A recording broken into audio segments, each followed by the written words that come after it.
Hey guys, it's Sunday, which means we are at an active recovery day for At Home Fitness with Coach A. This is the YouTube channel that aims to bring you guys in gym quality coaching and workouts for your at home and garage gym needs. Now, when I say active recovery, what I'm referring to is moving more than likely, but not moving in the context of a workout that we are going to have to recover from in and of itself. Let's talk about who should be doing this and how you should be doing this. If you haven't worked out a significant number of the last 6 days, then feel free to grab one of the workouts from the rest of the week and perform it for today's workout. If you have been doing the workouts regularly, there's two contexts to this. The first one is if you're an everyday workout kind of person, then more than likely you probably need a full active or a full recovery day. Excuse me, not active, but passive. In which case, the first option, option A, that you're going to see and hear me speak about is probably the day for you. Why? Because you're spending the whole week breaking down muscular tissue. By doing the workouts, you're literally creating damage, right? Which is part of the equation. We need to do that in order to rebuild those tissues and to create growth or gains, whatever you might want to call them, increase strength, things like that. So, if we are not giving ourselves the proper rest that we would need, the proper recovery we would need, that stuff's never going to get built back up anyway. Therefore, you're never going to see the gains that you're working your butts off for because your body isn't able to heal, recover, and show you those gains. Therefore, full recovery day. If we are working out many days a week, but we are taking days off during the week, specifically not today, then this could possibly be more of an active recovery day. In which case, options B, C, and D may be more for you. Stick around and I will speak about those in a second. All right, option a full recovery day, which means we do not do anything, let alone everything.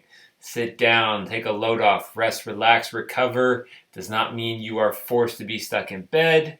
It just means you need to take a day off. All right, our first actual active recovery day option, option B, is going to be steady state cardio. 20 to 60 minutes is not necessarily equal for everybody. I have a pretty high aerobic threshold. I do not run for very much longer than 20 minutes ever. So I'm not going to go out on a 60-minute, even at 60% intensity, which is the threshold we want to stay under for our active recovery day. I am not going to go out for a 60-minute run at 60% and call that active recovery because that is going to take a lot out of me. Now, this could be any of the basic cardiovascular activities, using the rowing machine, using a ski erg, riding a bike, etc. Going for a hike, just keep it at or below 60% intensity the entire time. You should be able to have a conversation with whatever you're doing. This will allow the body to flush out lactic acid and help aid the recovery process without forcing us to recovery from this specific activity.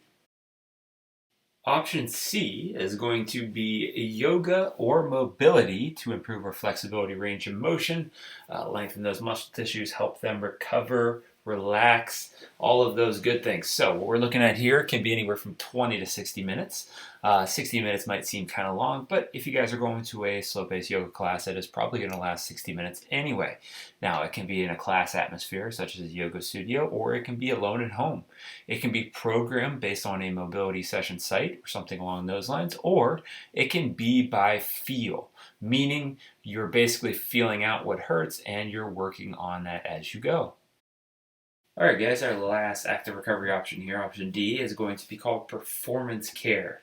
Performance care is a term that was started by Active Life that essentially means we are working on the quality of movement that our body can perform by focusing on things that improve range of motion, increase our flexibility, maybe some light aerobic cardio activity. You could see some light running, rowing, quality ski erging, stuff like that here.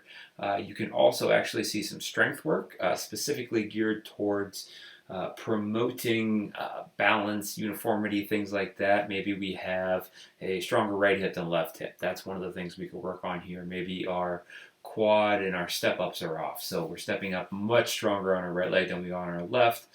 Maybe we lack range of motion on one side versus the other. You might see some mobility or flexibility movements here.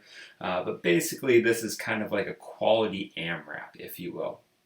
You're going to go for about 20 to 30 minutes, mostly because anything beyond that, you're probably just working on too many things at once. But it can obviously go longer. But the idea here is, what do I need to do to promote recovery, to increase my range of motion improvements, and also allow myself to move better tomorrow and the rest of the week versus today?